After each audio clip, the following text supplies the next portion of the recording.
Hi, second graders. Today we're going to talk about a skill called compare and contrast. We are going to talk about how things are alike and how things are different. And we're going to focus on our story. Now, in a story, you can talk about how maybe the characters are alike and how they're different. You can talk about a couple stories and how maybe in the stories the settings are alike or the settings are very different. But today we're going to use our story and use these two characters. We're going to think about what they look like, their actions, and we're going to come up with just a few ways that the mouse and the snake are alike and they're different. So this is called a Venn diagram. Can you say Venn diagram? Very good. And a Venn diagram is a great way to organize your thoughts when you are talking about how things are alike and how they're different. The things that are different will go on the outsides of the circles, and the things that are alike will go right in the middle where those two circles intersect.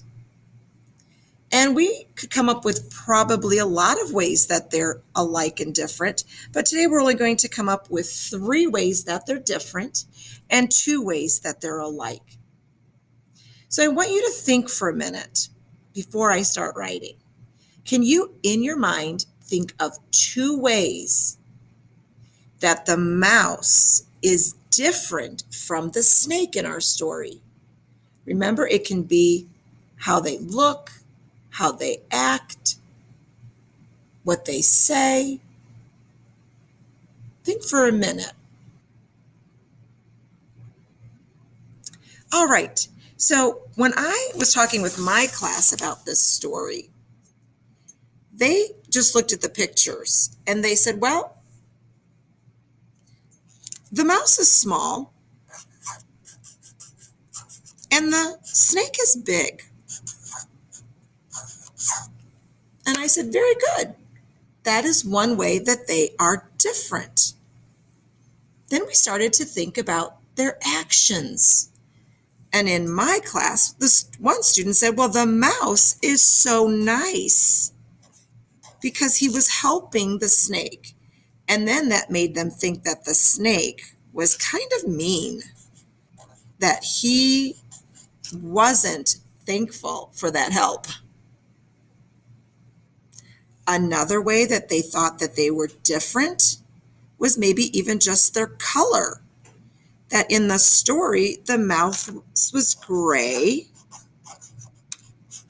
and the snake was kind of a tan or an orange color. And I thought, very good. You thought of some ways that they were different. And I'm sure there's more if we look in the story. But let's go to how they're alike then, because these characters are very different with the way they look and the way they act. But were there some things that were the same, that how they were alike? And as my class was thinking, they said, well, they're both animals. And I said, very good.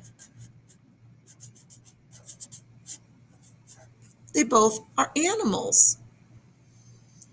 And then we were thinking and looking through our pictures, and they said, well, they both live in the desert.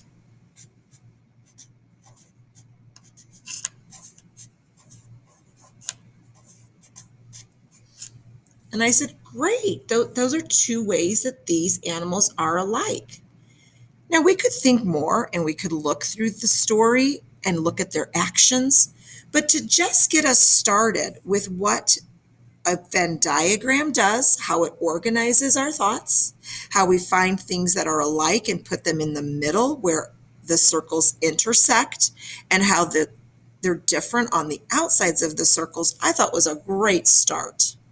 So as we're working this week and in the future, and as you're reading, and you can think about lots of elements of your story. You can think of some characters and how they're alike and different. You can think of 2 different stories you read. And how are those 2 stories alike and different? We could even switch these characters up.